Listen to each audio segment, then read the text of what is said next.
Hello and welcome to our very first episode of Paranormal Discussions. Like the title said, I'm your host, Andy Simmons.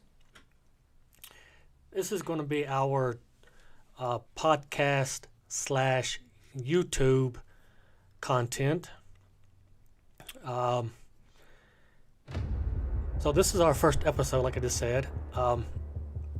Mainly it's just going to be me. Hopefully we'll have my wife here with us, as well as some other guests that we will be doing interviews with, people who've had experiences, paranormal teams with their evidence, that type of stuff. So we kind of hope this turns out to be something that y'all like and something that y'all will return to hear more of. So I guess today's episode, we're going to be talking about my most remembered experience. I've kind of got two of them. My first one is back when I think I was in high school, 9th grade-ish or something like that. I was laying in bed, right around the stage where you're about to fall asleep, but you're still kind of awake. I heard my grandmother's voice. She called my name, Andy. Of course, it was more feminine and it was her voice. But at the time when I heard it, she had been passed away a couple of years. I can't remember exactly what year she had passed away. Compared to when I heard it, I know it's been a few years. I think that's what really first got me interested in the paranormal. I mean, I wasn't scared. I was more interested in, why. I only heard her voice one time. After that, I've never heard her again. Not saying that she hasn't tried, because as we get older, we get more distracted by everyday life, that most things are just kind of pushed, to the back burner. I would love to actually get to hear her voice again. But I'm 43. Can't remember how old I am, and I can't remember the last time I heard her voice. So even if she did speak to me now, I don't think I would recognize. But I might. They say you'll always remember a voice. So, but one day I hope to hear her again and have a conversation with her. I'm speaking of my dad's mother. So, yeah. And my second one was years later, when I had started a paranormal team up in northern Alabama in Summerville. We went on our very first investigation as a team, and the reports were, I believe, an older woman. I don't remember exactly the preference of that. It was a man with like a shotgun wound to his chest, and I believe a little girl. The reason I say a little girl is because later that night, when we were kind of separating into little groups around the house, I went to, I believe it was the daughter of the homeowner. We went and sat in her room, and over in the corner, we had our camera set up, and it was plugged directly into the wall. And we had a little light on it. When the light started kind of like fading in and out, getting brighter and darker. And I had said, are you trying to use the energy from the light to manifest yourself?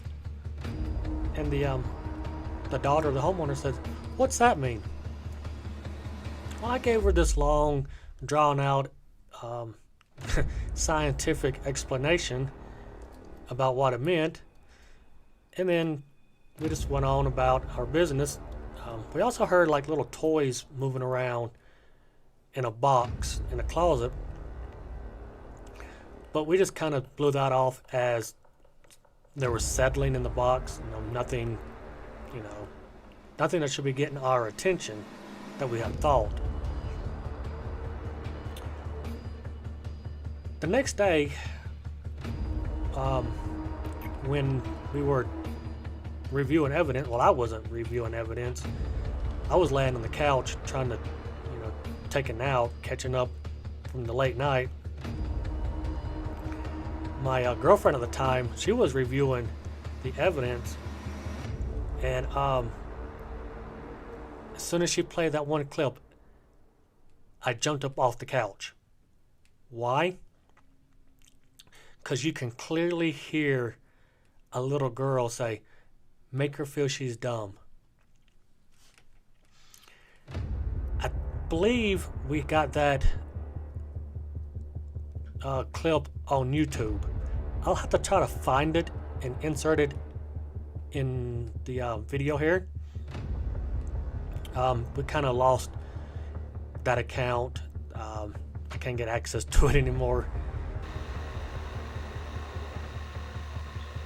Are you the one messing with that light on the camera? You trying to draw energy off of it? You can manifest yourself. Manifest. Draw energy so they can appear to us. Yeah, they need energy to make themselves so they can be seen.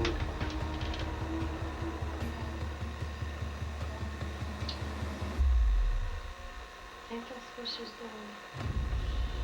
With a lamp right, didn't it? But yeah, you can clearly hear the little girl say, make her feel she's dumb. And it's just like she was standing right beside the microphone on the camera. So those are my two experiences. So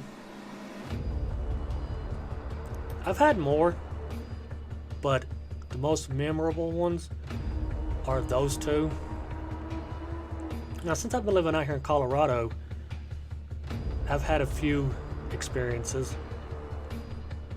Like the apartment we're living in now, ever so often it sounds like there's somebody, in our apartment. Like at night, when we're laying in the bed, my wife will be like asking me if I'm messing with her feet or bumping the bed or anything, because it feels like somebody bumps the bed or touches her feet. And I guess another memorable paranormal experience would be, I was messing with my wife, and she was in the kitchen, and I went back to the bedroom, and she swears that I came up behind her. I think she said I tapped her on the shoulder or hit her on the shoulder or something, and I was like, no, it wasn't me. I was back in the bedroom, and at that time we had a security camera up above the door facing down our hallway, trying to catch some evidence. And I got the footage, I rewinded it, and I showed her. I said, look, it wasn't me. So yeah, we've got something in our house.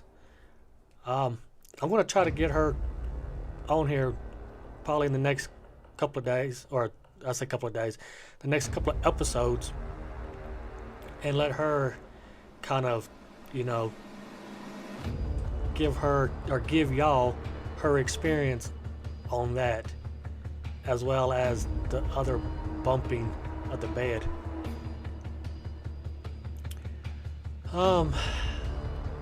What else is there?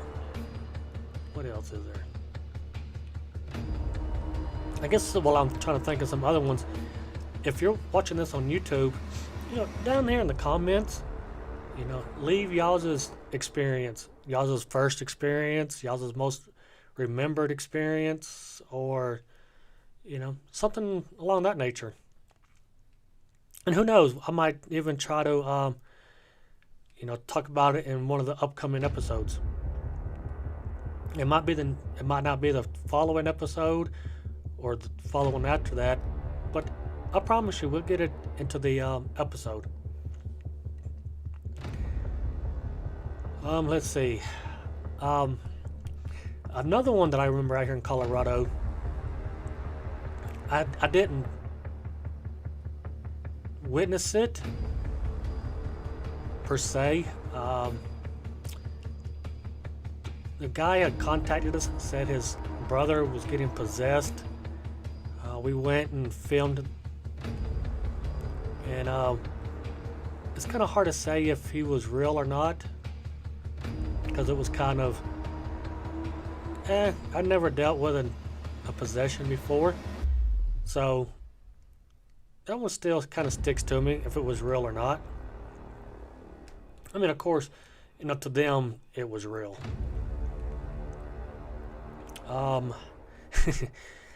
Yeah, this is our first episode, and I'm just trying to wing it.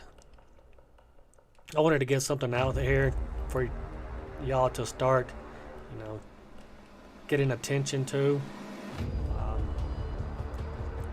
and share my experiences with y'all. So, I mean, I guess I can tell you a little bit about myself. I used to run a team out in Alabama called SPAT, Somerville Paranormal Apparition Team. And we've had a few cases that we went to. Some cases revealed nothing, and some did. But of course, we told the clients that, it was confidential. So, I mean, I can't really share much with y'all. But we also investigated the courthouse there in Somerville. It's a historical building now. I know one time we were investigating it, and the upstairs was blocked off because it was, I want to say remodeling. They were doing stuff up there trying to update it. And it sounded like somebody was walking on some boards. But of course, we couldn't get up there to investigate. It was locked, so really nobody could get up there. So we really couldn't tell if it was like an animal or something paranormal. But I can tell you, it sure didn't sound like an animal. In another instance, my girlfriend at the time walked through one of the doors, and she said it felt like she was walking through a spider web. And then felt like drops of water was landing on her.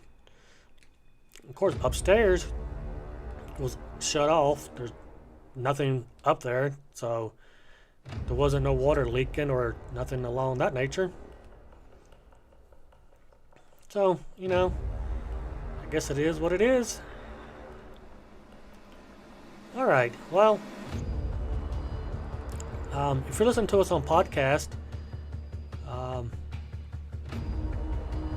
hit us up at our YouTube channel, which I'll put it in the description, and come join us on this video and share your experiences with us as well. Alright, I guess until next episode, keep an eye open and an ear open, because you never know what's out there trying to get your attention. See y'all guys later.